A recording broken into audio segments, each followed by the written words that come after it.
szó volt, ugye a Brugada-szindróma, a hosszúkútés-szindróma is benne van, aortasztenózis, koronária artéria betegség 3%-ban.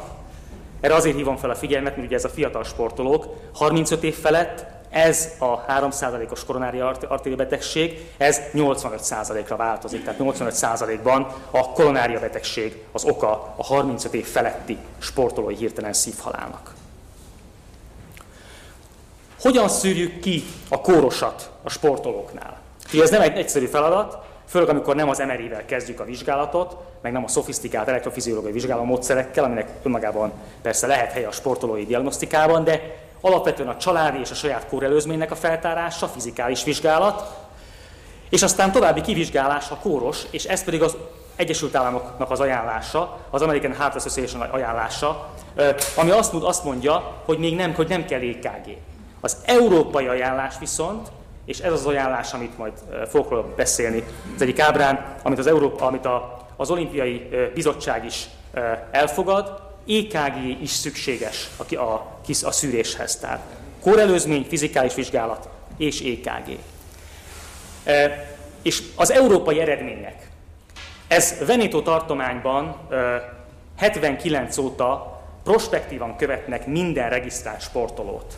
Szűrnek, történik náluk EKG, a megfelelő anamnézis felvételekkel együtt, és egy nagyon érdekes adat. Azt lehet látni, hogy ugye az atlétáknak a szűrését, amikor elkezdték, ezek regisztrált sportolók, akkor nagyon magas volt nyilván a hirtelen szívhalál előfordulása, ugye ez a hirtelen szívhalál 100 000 sportolóra vonatkoztatva, nagyon magas volt az átlag populációhoz képest, tehát a nem szűrt nonatlétákhoz képest.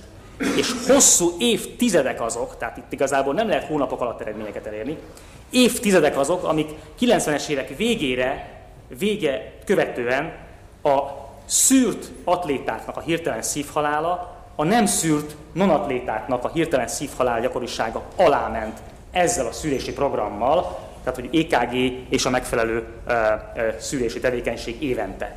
Tehát van értelme a kardiológiai szűrésnek.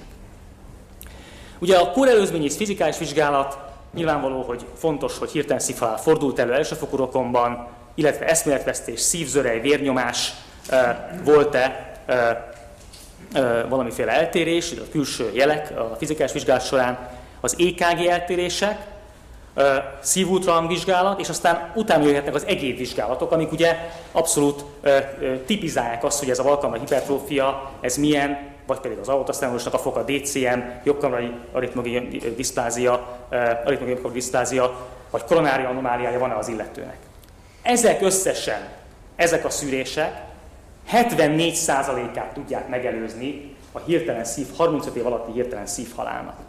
Ha ezt hozzávesszük, hogy 20%-ban szívizom zúzódás, tehát megfelelő kontúzió okozza, és 1%-ban egyéb trauma okozza hirtelen szívhalált, akkor ezekkel a szűrési programokkal, plusz az egyértelmű kórokokkal 95%-ban megelőzhető lenne a sportolói hirtelen szívhalál. Ugye erről nem beszélek, gyakorlatilag ez, amit mondtam, az Európai Kardiológus Társaság és az Olimpiai Bizottság is ezt fogadja el, tehát hogy EKG-t is kell csinálni regisztrált sportolók esetében. És a sportkardiológiai szűrésnek a rendszere igazából ugye a sportorvos, aki csinál fizikális vizsgálatot, kórelőzményt felvesz és EKG-t csinál, referálja kardiológusnak, ugye sportklubok részéről az élsportolókat. A professzionális játékosok esetében, nemzeti válogatottak esetében mindenképpen évente lenne javasolt bizonyos ajánlások esetén a kardiológiai vizsgálat, illetve őket referálni a megfelelő szakosodott kórintézményekhez, amik kifejezetten foglalkoznak és sok ilyen jellegű sportolót látnak, mint hogy az olimpiai válogatott tagjai pedig évente kell vagy kellene szűrni sportkardiológusnak, aki kórintézményben dolgozik. És ugye mi a jellemzője egy ilyen kórintézménynek?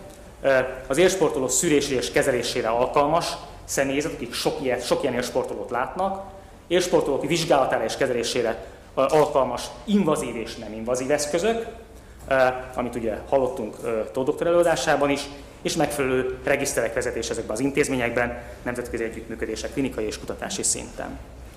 Hát én nagyon köszönöm a figyelmet.